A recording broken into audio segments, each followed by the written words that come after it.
In response to some of the things that Kristen said, I think it might be helpful to people who are faint of heart. You're certainly up against strong opposition. I think it might be helpful to remember this. Amateurs built the ark. Experts built the Titanic. Okay. The good news is that we already own a public bank. It's our central bank. It's called the Banque of Canada. We're all shareholders, and it's held for us in trust by our government, but it's also ours by law. The bad news is that we've been robbed. The money system has been privatized, and the money supply has been monopolized. Now, banks, of course, are all about money. And to appreciate the possibility and the potential of public banking systems, it's essential to understand something about the true nature of money. I grew up in the Depression, and one of the first things I had drummed into me about money was, money doesn't grow on trees, you know. Well, it was some decades later before I discovered that it's even easier than that. That money is created out of nothing. John Kenneth Galbraith, eminent economist, said the process by which money is created is so simple that it repels the mind. You can't believe it. And that's a big part of our problem. People can't believe it. This was confirmed, however, as the truth by none other than Graham Towers, who was our first governor of the Bank of Canada. He was meeting before a Parliament Banking and Commerce Committee, and he acknowledged these things. This is from the first governor of the Bank of Canada. 1, banks create money. They don't lend their depositors money, they create money. He said, just the way steel plants create steel, banks create money. The second thing he said was that how this works is that really it's a matter of bookkeeping entries against which people draw checks. Then he affirmed, and this is the core of our message, he affirmed, anything physically possible, that is, the materials are there to build it, the human resources are there to do the building, anything physically possible and desirable can be made financially possible, period.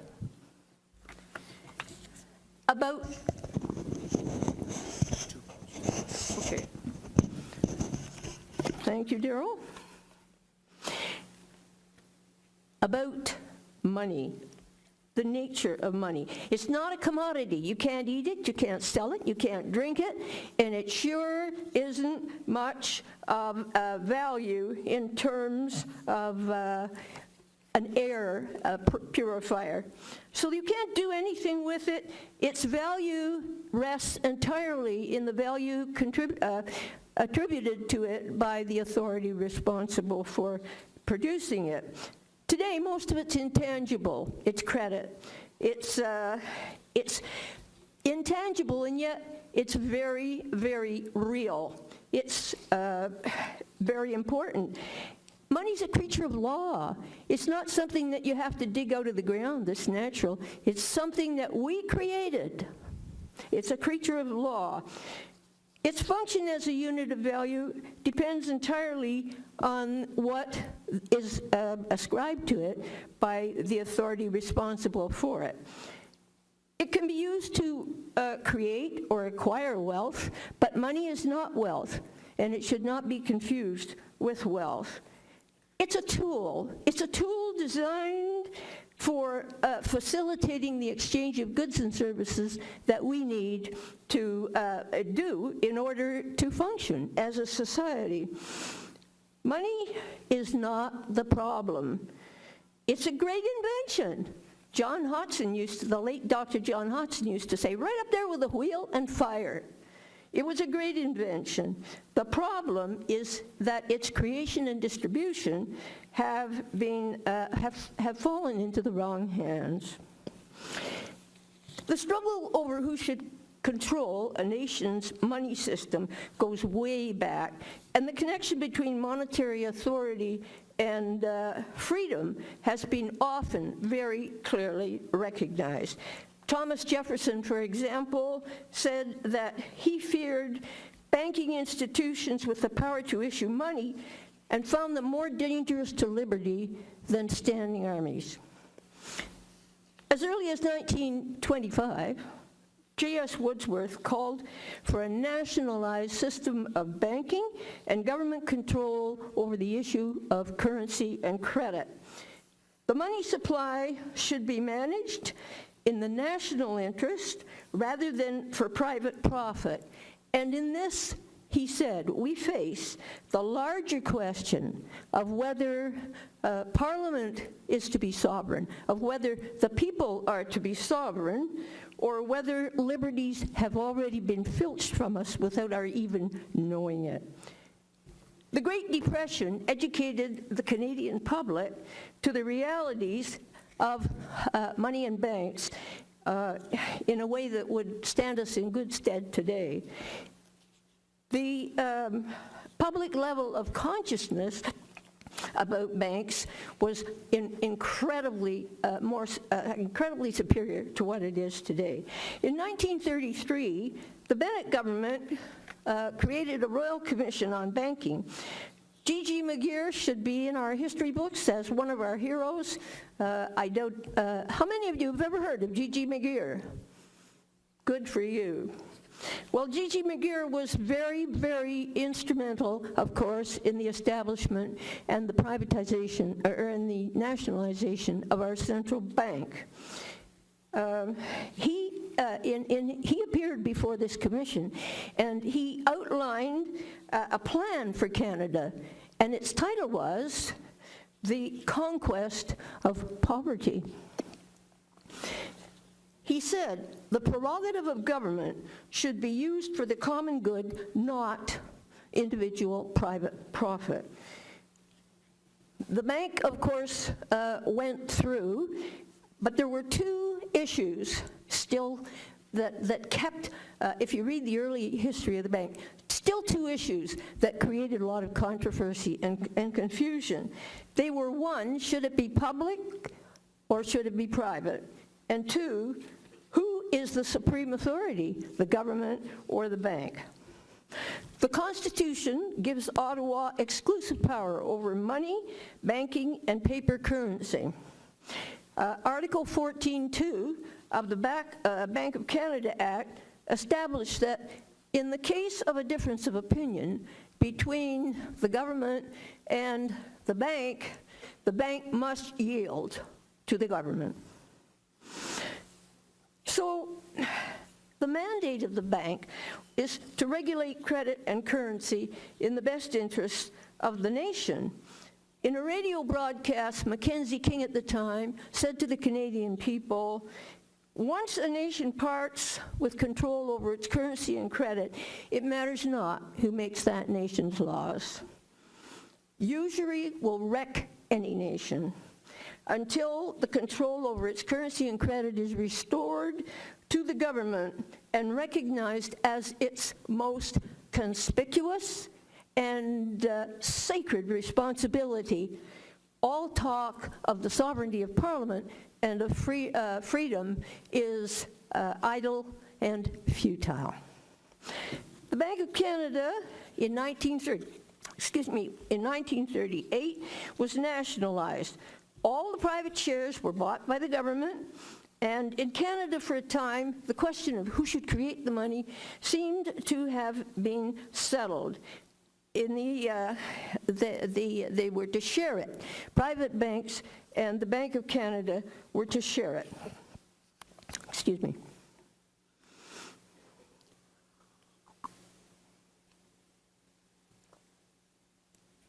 In 1938, the bank was privatized, and the Bank of Canada demonstrated the validity of Lincoln's comment that the privilege of creating and issuing the nation's money was not just the prerogative of government, but it was its most creative opportunity. The Bank of Canada funded infrastructure projects like the Trans-Canada Highway, the St. Lawrence Seaway, and social projects like old age pension and Medicare. And they did all that without undue inflation or debt. In 1974, Canada joined the Basel Committee of the Bank for International Settlements. That committee endorsed a policy of governments not borrowing from their own central banks, but borrowing instead at compound interest, of course, from private banks. By 2012, Canadians had paid over $1 trillion in interest on that account, twice its national debt, greater than the cost of health care, greater than the cost of seniors' entitlements, greater than any other single thing. Interest, $1.1 trillion just in interest. The banks get the profit, we get something called austerity. The 2012 budget, Canadian budget, did this. It chopped 19,200 jobs from the public sector. Federal programs were slashed by $5.2 billion a year. And this was all justified by an unnecessary debt, a deliberate debt. Money matters. It's the lifeblood of the economy. Too little and the system collapses. Too much and it loses its value, and again, the system fails. How money is created and distributed also matters. Basically, there are two kinds of money: government-created money and bank-created money. The most important distinction between the two is that only the government can create legal tender, essentially debt-free money, cash or credit. What the private banks create is sometimes called promise-to-pay money, because essentially what they do is that they substitute their promise to pay, which is accepted as money, for your promise to pay, which is not. Other differences, as I say, are outlined in the leaflet. Money is created when the bank issues a loan, and it's destroyed when that loan is paid.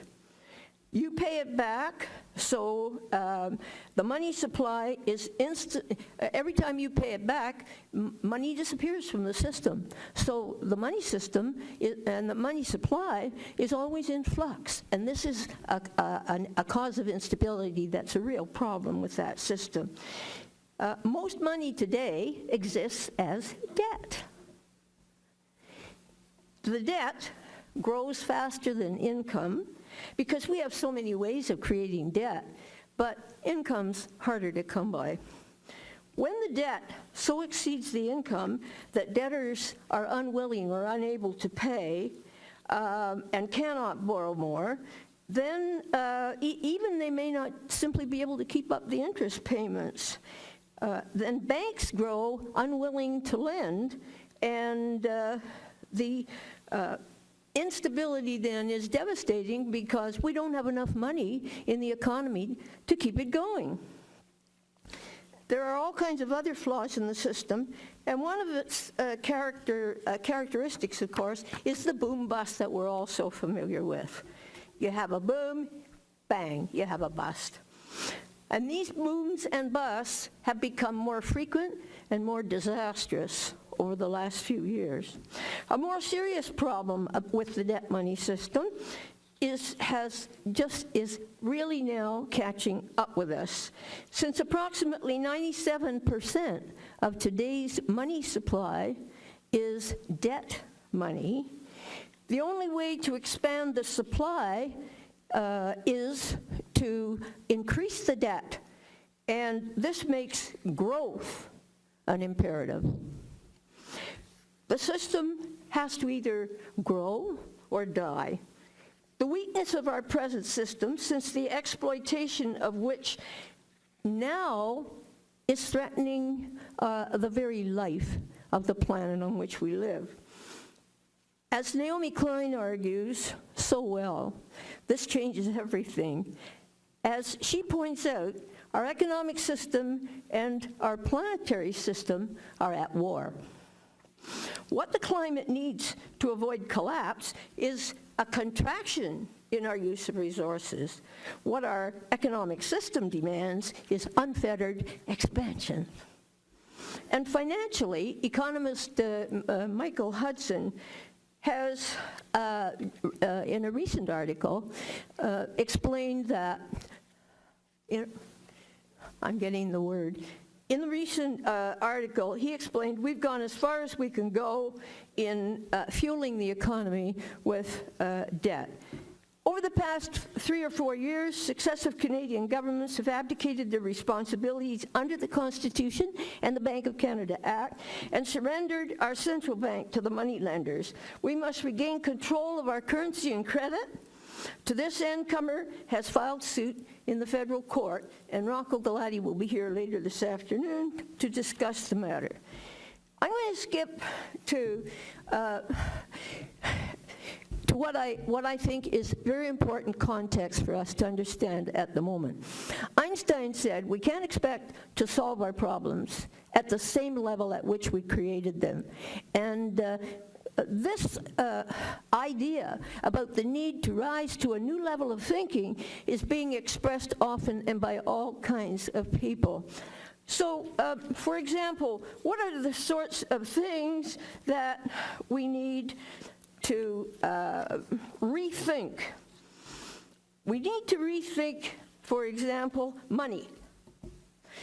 Money belongs to us. We own it. We invented it. We can change it. It's a commons, and we all have a right to it. The government is, the recovery of that is up to us. It is ours to take back. Remember, again, this essential truth. Anything that is physically possible and desirable can be made financially possible. What we cannot do is to trash the planet to keep that system going. What we cannot do is to trash our young people, which we're also doing in the interest of this system. Tax. Fiscal policy is only one of 2 main tools that the government has to manage the economy. The most important one is monetary policy, which we never hear of because it's a taboo subject. Like Voldemort in Harry Potter, you just don't mention it. The monetary policy controls the creation and distribution of money. And Joseph Stiglitz, eminent economist, has said the monetary policy is the key determinant of the success of your economic system. And we don't talk about it. Unions won't talk about it. Nobody will talk about it. And 20 years ago, Comer was the only voice in the wilderness talking about the need for monetary and economic reform. What is work? What is so ennobling and wonderful about work that we should spend our lives learning how to earn a living, and then, if you're lucky, working to earn a living? We need to rethink work, particularly since work is disappearing to a great extent because of the development of our technology. Let's put life before work. Why work most of your life and devote your life to work? Life has to be more than that. How about a shorter work week, shorter days? Debt. Particularly the most outstanding example of the immorality, the unthinkable, outrageous effect of this system is our student debt. We have done terrible things to our students. They are graduating debt slaves. When I went to university, I went for 5 years, and when I graduated, I didn't owe a cent. And that's the way it was, and that's the way it can be, and that's the way it should be. When the University of Toronto has to establish a service for students who are seriously considering suicide, that is a smoking gun. That is absolutely an indictment against us. How could we ever have allowed this to happen? I don't have time to do what to go on with what I would like us to have a chance to discuss. We'll have to do that again another time.